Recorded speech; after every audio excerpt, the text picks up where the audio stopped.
So Benjamin, we're just a few minutes literally from the funeral of Meir, and I want to thank you so much for taking time, and we're not going to take a lot of your time, but Benjamin, the last time I was in your house, it just breaks my heart because it was Esther's Shiva. Yes.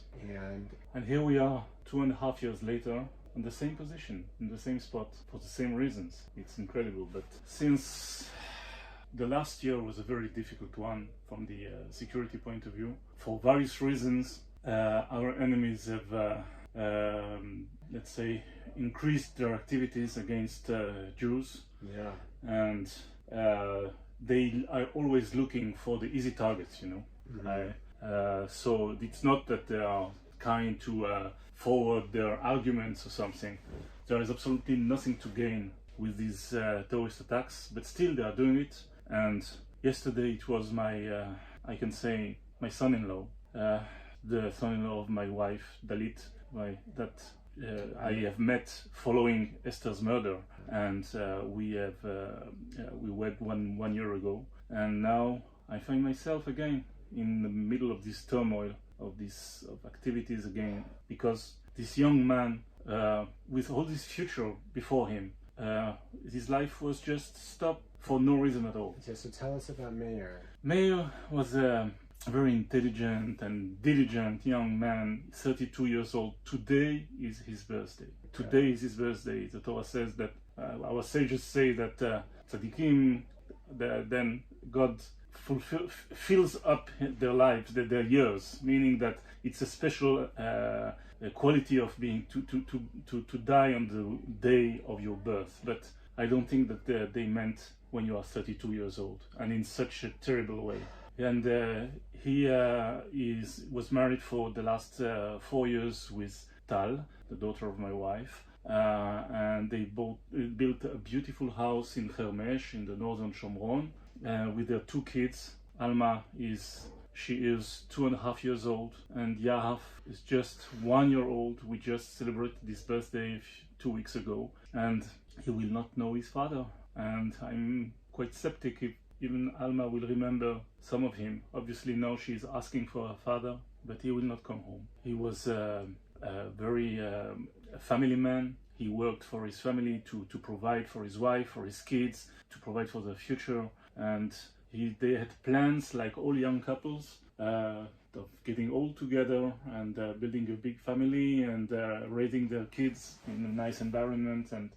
And now Tal will have to take care of her kids by herself. Obviously, we will be here to help her. Dalit, her mother, myself, my children. Following our marriage, my kids, who bereaved their mother 2 years ago, yes, have befriended Tal and Meir very much. Mm-hmm. And we became one family. Wow. And now we are even tighter together. Yeah, I mean, we're all, to an extent, one family. When a terror attack happens in Israel, so people stop what they're doing all over the country, and to be with you. We all the Jewish people feel like one family. Obviously, we don't feel nearly the pain that you have, but people around the world also are stopping what they're doing today to even just to watch this video, to hear from you. What's your message to people around the world who don't live here but don't want to see more Jewish blood being spilled in Israel? What's your message to them? Well, first of all, I think that you should be very careful when you are hearing about the news of what happens in Israel in the general media. And you should rely on more, let's say, reliable sources. And you have to know that actually all of the Israeli citizens, wherever they are, in Shomron or in Yehuda or in Israel proper, whatever, all of them, they are just looking to live their life happily, raise their families. And Meir was just coming back from, an errand, and he was just shot for no reason whatsoever by a passing terrorist. What happened? Literally a car pulled? The terrorist pulled. He was just about to turn left, the last turn before entering Hermesh, and then a car pulled next to him and just shot him point blank. Wow. And left the area immediately to find shelter in the villages, because you know that the Palestinian Authority provides active shelter for these terrorists. Obviously, when they will be caught, and they will be, if they are still alive and they will spend their life in prison, they will be paid by the Palestinian Authority. Yeah. And I think that the world and all your viewers should address their representatives, the politicians with whom they are in contact, and tell them you have to stop supporting the Palestinian Authority. Yeah. This is a terror organization. Absolutely. Proper, and we have to help Israel fight terror. It doesn't only happen here, not only in Shomron, not only in Israel. Everyone is exposed to these horrors, and we must not relent in our fight against terror. Absolutely. And provide all the support that we can to the bereaved families. This young family, she's a stay-at-home mother with 2 young kids, and the love of her life just disappeared. Her life changed. I have passed through this 2.5 years ago, but I feel that I was in a stronger position. You know, I was already older, with an established family, older kids. She's just beginning her life, and it just breaks the heart to see. I was yesterday when she had to tell her young daughter, 2.5 years old, that her dad is dead. It's horrible. It's horrible. You shouldn't have this kind of conversation with small kids. And for no reason at all. He was a good man, a really good man, caring for his family, for his neighbors, for his community, hardworking. And just like that, he's not with us. You know, when we met after Esther's murder, you had a lot of strength and your children had a lot of strength. What would you tell your daughter-in-law now, how to give her strength?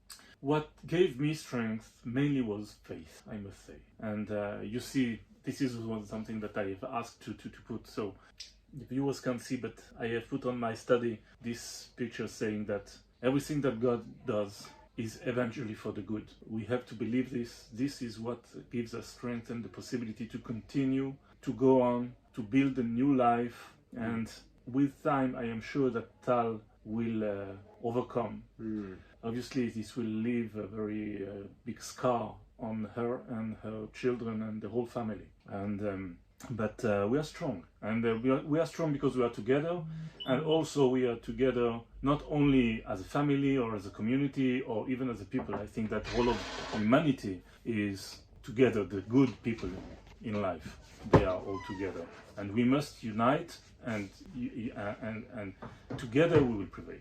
I just want to talk, and I know you have to go, it's very busy here today, but Tal, and here we are in Tal Menashe, right? Tal, what does Tal mean in Hebrew? Tal is Jew. Yeah. Yeah.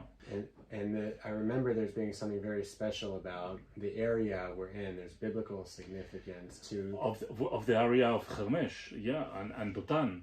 Yeah, certainly. They live a little bit south of here from another small village, which is in Emek Dotan. And Emek Dotan is the place where the brothers of Joseph were when he was looking for them. And literally, he comes here and he says, I'm looking for my brothers. Wow. Yeah, we are all always looking for our brothers. And I think it's very important that we recognize one another. Yeah. And together. And I think that, you know, we've had so much in Israel the last few months, really. Yeah. With brothers. You know that last Sunday, this Sunday, 3 days ago, I was with Leodi. I went to Efrat to visit him and to try to... Leodi. Yeah, Rabbi Leodi. His wife Lucy. His wife Lucy and his 2 daughters who were murdered 1 month ago. And as we have, let's say, a common fate, you know, Kadosh Baruch Hu, God put us together in this. He lost his wife 2 months ago. I lost mine 2 years ago.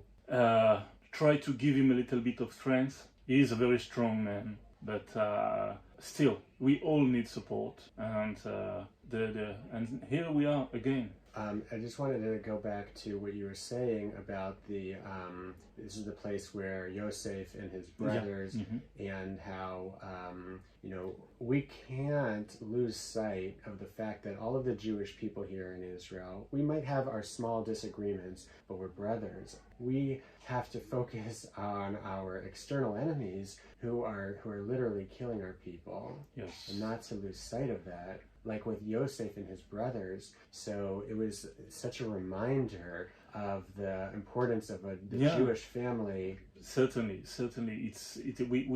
We obviously have our disagreements, and we are not all looking at the things in the same way. But it's so important that we stay together and united, because our enemies don't care if this law is passed or that law is passed, or if this minister or that government. They don't care at all. They see a Jew in his car alone. They don't ask him for whom he voted or what are his opinions regarding this or that subject. They just shoot to kill without any other consideration that he is a Jew. And so we should always remember that, and put the petty things aside and stay united as a people. Now, Meir, his 32nd birthday is today. Unbelievable. And it just gives me like the goosebumps and the chills. But in Hebrew, obviously, 32. His lev, hit the heart. And so actually, he was shot in the heart. Oh, God. He was shot through the heart. This is why he didn't survive. Oh my God. And he was shot in the heart, and I feel like, I don't know, I just feel like we're all shot in the heart right now. We are. But we will survive. We will prevail. We will remain strong. And we will not give our enemies the pleasure to win. Yeah.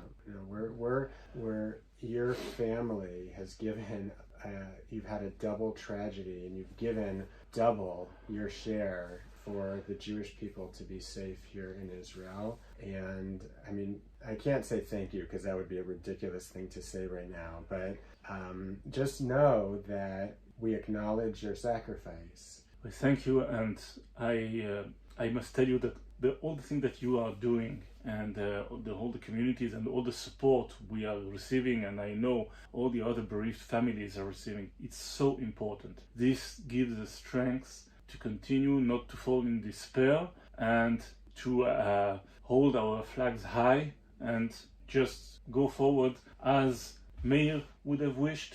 I know he was a very keen supporter of the people of Israel living in the whole country, the whole land of Israel, and we must continue on his path, such as we have done and we are trying to do with the path of Esther and all the other victims of these blind terrorist attacks. May Hashem comfort you, and Amen. Amongst all of the mourners of Zion and Jerusalem, Hamakom Yinachem Etchem B'toch Sha'ar Avei Tzion v'Yerushalayim. Amen. Thank you, Rabbi Weisz. Oy. And it's really wonderful to know that people like you are there to help us and support us. It's not just we really need this. It's the least we could do, and more important is that people should know that you're not by yourself right now.